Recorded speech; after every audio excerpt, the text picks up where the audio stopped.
नमस्ते सदावत्सले मातृभूमि। हम लोग बात करने जा रहे हैं मोहम्मद दीपक की।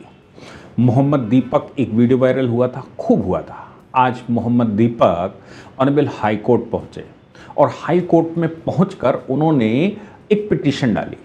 पिटीशन के बाद जब कोर्ट सुनवाई कर रहा था तो उस समय कोर्ट ने कहा कि तुम तो खुद ही संदिग्ध हो, तुम्हें कैसे प्रोटेक्शन दिया जा सकता है, तुम्हारी बात कैसे मानी जा सकती है। और जब तुम प्रोटेक्शन देने की बात करते हो तो इसका मतलब ये है कि पुलिस की इन्वेस्टिगेशन में बाधा पहुंचाना चाहते हो या पुलिस के ऊपर दबाव बनाना चाहते हो। ये कैसा प्रोटेक्शन मांगने का तुम प्रयास कर रहे हो? तुमने ही हिंसा की, तुमने ही मारपीट की और तुम ही प्रोटेक्शन मांगने आए हो।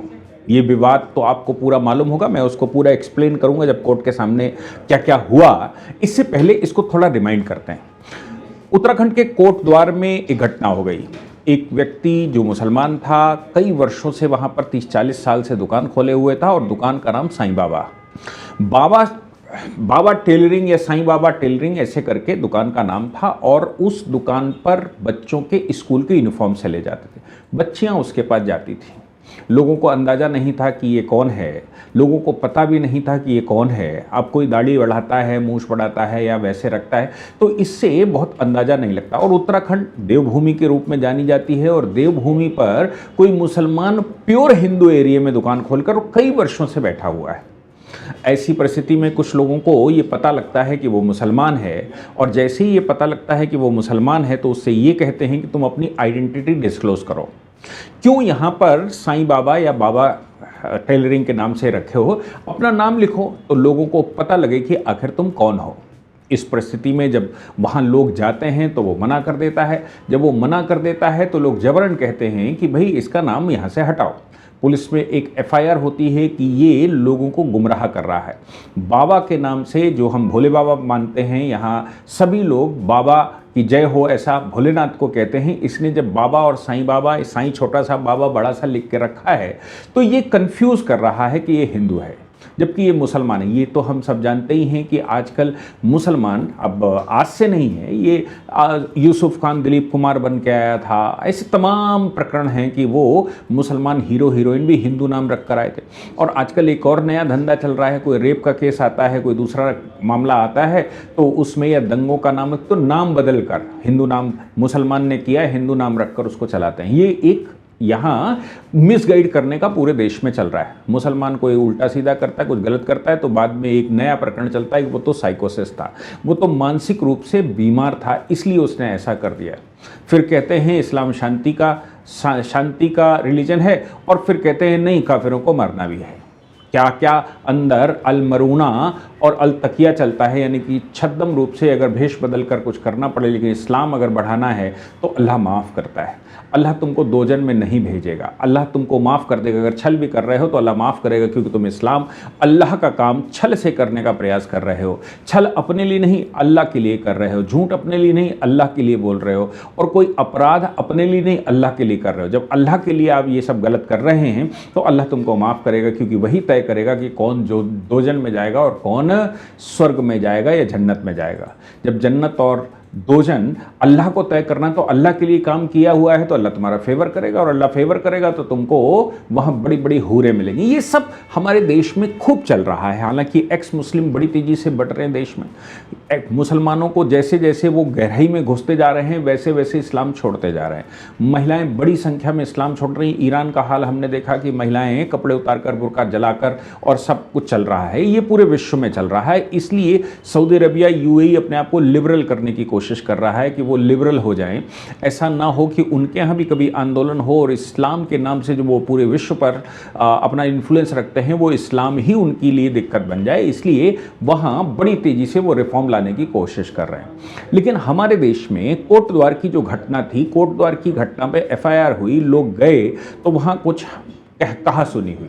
ऐसी परिस्थिति में एक जिम ट्रेनर, एक बगल में उसी बिल्डिंग में एक जिम किसी ने बना रखा था, वो बाहर निकल कर आता है और वो कहता है कि तुम ये बाबा नाम रखने से तुम्हें क्या समस्या है, तुम क्यों इनके पीछे पड़े हुए हो। ये बुढ़े आदमी हैं, 40 साल से यहाँ पर बैठे हैं या 35 साल से यहाँ पर बैठे हुए हैं, इनको डिस्टर्ब मत करो, ये बाबा नाम ही रखेंगे। लोग कहते हैं कि नहीं, ये कंफ्यूज करने वाला है, ये कंफ्यूज करते हैं लोगों को, इसलिए ये अपनी आइडेंटिटी डिस्क्लोज करें कि ये कौन है।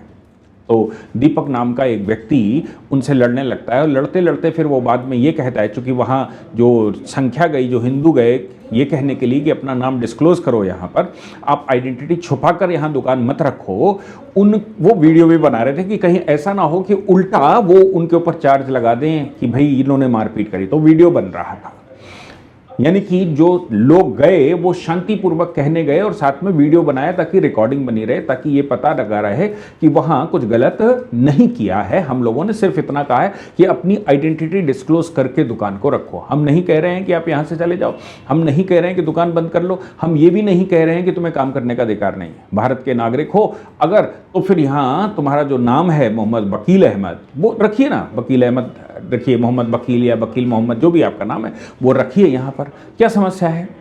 अब वो अपने आप को वकील भी कहलाता है तो लोग उसको वकील कहते हैं, जबकि उसका नाम वकील अहमद है या मोहम्मद वकील है। वकील अहमद शायद नाम है, मोहम्मद वकील अहमद, तो वकील के नाम से, तो ये भी आइडेंटिटी उसने, मतलब नाम भी उसका संदिग्ध है। ऐसी परिस्थिति में जब उससे कहा जाता है तो वो लड़ने लगता है। तो ये सज्जन जो आ रहे हैं, जिनका वीडियो वहाँ जो कहा सुनी हो रही है उसका वीडियो बन रहा है, ये कहते हैं मैं मोहम्मद दीपक हूँ, क्या कर लोगे मेरा, मैं मोहम्मद दीपक हूँ, हिंदुस्तान में मुझे रहने का अधिकार है, हिंदुस्तान हमारा है, और ये सब ऐसे वो पंचायत बताता है। मोहम्मद दीपक वो वीडियो बन गया था, उतना वीडियो वायरल हो गया।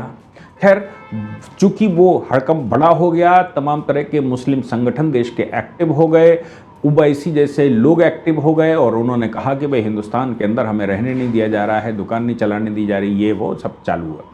उत्तराखंड सरकार एक्टिव हुई, चूँकि एफआईआर दर्ज हो रही थी, तो 3 एफआईआर दर्ज हुई। एक एफआईआर तो वकील अहमद ने दर्ज करवाई कि भीड़ आई थी, दूसरी एफआईआर पुलिस ने दर्ज की कि लॉ एंड ऑर्डर की समस्या यहाँ खड़ी हो गई, और लॉ एंड ऑर्डर की समस्या एक बड़ी समस्या है, पुलिस को भी इन्होंने आड़े हाथों लिया। और एक तीसरी एफआईआर दर्ज हुई जो मोहम्मद दीपक के खिलाफ थी। मोहम्मद दीपक यानी कि दीपक कुमार, मोहम्मद दीपक के खिलाफ जो एफआईआर हुई उसमें आरोप लगाया गया कि उसने मोबाइल छीन लिया और पैसे छीन लिए। तगड़ा आदमी था, जिम का ट्रेनर था, तो मजबूत आदमी था। उसने जब झगड़ा हुआ, उसने जब लोगों को धक्का उक्का दिया, तो धक्का देते समय उनके मोबाइल, या जिनसे वो वीडियो बना रहे थे कुछ लोग, वो मोबाइल छीन लिया और पैसे छीन लिए और कुछ चेन वेन छीन लिए, ऐसा कहा, और कहा कि अब तुम्हें मैं सबक सिखाऊंगा। ये आरोप है, ये एफआईआर दर्ज हुई। मोहम्मद दीपक ऑनरेबल हाई कोर्ट पहुंचे। अब हाई कोर्ट में उन्होंने ये अर्जी की और वो रिट पिटीशन लेकर पहुंचे।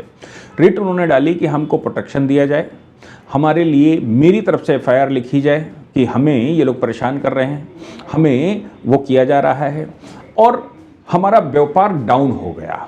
ये तो बात तय थी कि जैसे ही उसने कहा मैं मोहम्मद दीपक हूँ, तो उसकी जिम में जाने वाले 80% लोग अब नहीं जाते। 20% जो अभी लिबरंडू टाइप के होंगे वो जाते हैं, लेकिन बाकी नहीं जाते। ऐसी परिस्थिति में जिम ट्रेनर का स्टेटमेंट भी आया था, तमाम मुस्लिम संगठन भी वहाँ मुझसे मिलने गए थे और उसको आश्वासन देने गए थे। इसके बाद जिम ट्रेनर को पैसे मिलने शुरू हुए, उसके अकाउंट में कॉम्पनसेशन डालना शुरू किया। लोगों ने कहा तुम्हारा नुकसान अगर हो रहा, तुमने एक कॉज के लिए, इस्लाम के लिए आवाज़ उठाई है, और तुम मोहम्मद दीपक अगर बन गए हो तो तुम हमारे मित्र हो, तुम्हें तो ज़कात का पैसा मिलना चाहिए, तुम्हें तो धन मिलना चाहिए। मोहम्मद दीपक के ऐसा आरोप आया कि मोहम्मद दीपक के अकाउंट में गड़बड़ी होने लगी, और फिर हाई कोर्ट में वो प्रोटेक्शन मांगने गए कि हमें प्रोटेक्शन दिया जाए, पुलिस प्रोटेक्शन दिया जाए, हम सब खतरे में हैं।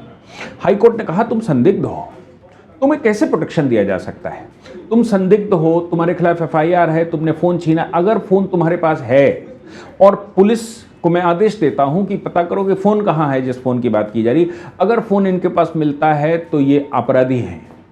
दूसरी बात है, आपने झगड़ा किया है, मारपीट की है, आप मारपीट करने वाले भी आप ही हैं, फ़ोन खींचने वाले भी आप ही हैं, और ऊपर से प्रोटेक्शन लेने भी आप ही चले आए हमारे पास।